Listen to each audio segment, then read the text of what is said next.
l'une des personnalités les mieux gardées de Scotland Yard. Pas une apparition depuis sa sortie d'hôpital ce mardi.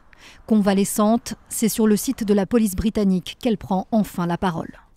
Mon père est toujours gravement atteint. Je continue moi aussi à souffrir des effets de l'agent neurotoxique utilisé contre nous. Exfiltrée dans la plus grande discrétion par les autorités britanniques, la jeune femme a été conduite en lieu sûr. Colère à l'ambassade de Russie à Londres qui dénonce aussitôt sur Twitter sa très grande préoccupation. Yulia Skripal, elle, prend ses distances et refuse l'aide consulaire.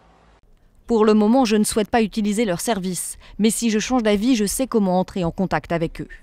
Pour l'ambassade de Russie à Londres, ces déclarations sur le site de Scotland Yard relèvent de la manipulation. Nous aimerions être sûrs que cette déclaration est bien celle de Yulia. Ce dont nous doutons à ce stade, le texte a été écrit de telle sorte qu'il va dans le sens des autorités britanniques. Nous assistons à un isolement forcé d'une citoyenne russe. Dans cette déclaration, la jeune femme recadre aussi sa cousine Victoria, à celle qui a multiplié les apparitions dans les médias et promis de ramener Yulia en Russie. Elle demande de ne plus chercher à la contacter ou de parler en son nom.